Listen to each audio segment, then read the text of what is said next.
tips gimana cara kita menjadikan hati kita lebih tangguh. Analoginya tadi kayak badan kita ya. Ada orang kan kalau naik motor sedikit pulang-pulang minum antangin ya.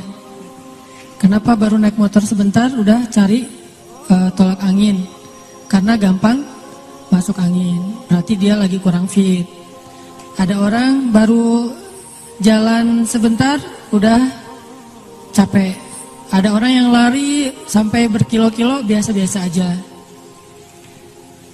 Kadang kita baru ditolak sekali udah pundung kan. Ada orang yang ditolak berkali-kali terus saja dia mencoba kan ya. Nah, apa yang menjadikan kita gampang sakit? Karena fisik kita lagi lemah. Apa yang membedakan dengan teman kita yang jalan bareng tapi dia nggak sakit? Karena fisiknya lebih sehat, sering olahraga segala macam. Gitu juga dengan hati.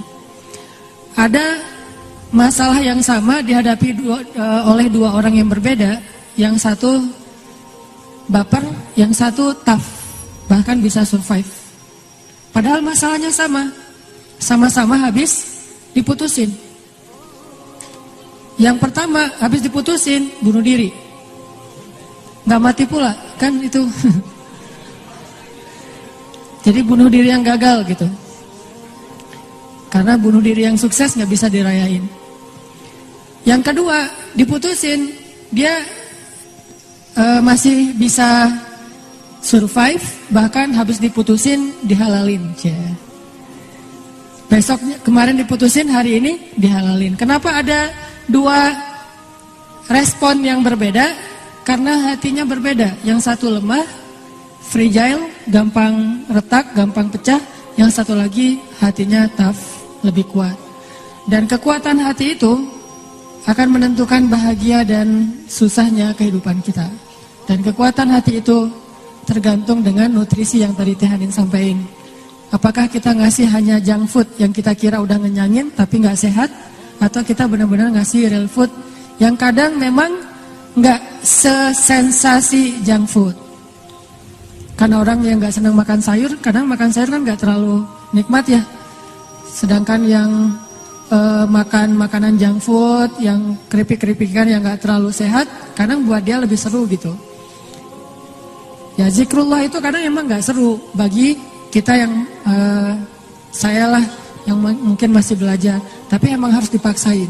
Kayak kita maksain anak, bagi yang udah punya tetap ada catatan. Maksain anak kita buat makan sayur kan dipaksain banget tuh. Sampai sayur dibikin ada gambar boneka, sayur jadi bintang, jadi apa, jadi hewan gitu. Kenapa? Biar dia mau makan sayur. Dan kita juga maksain diri untuk memberi real food hati dengan zikir, dengan tilawah dan seterusnya. Ini akan buat hati kita kuat.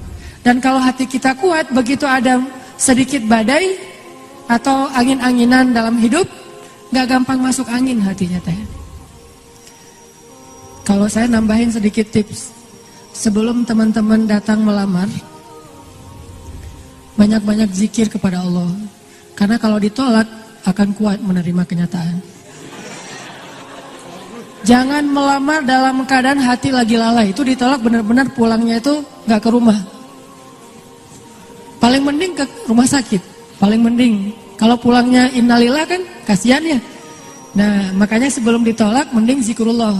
Begitu calon mertua mau ngomong kita langsung astagfirullah la ilaha illallah ilaha illallah.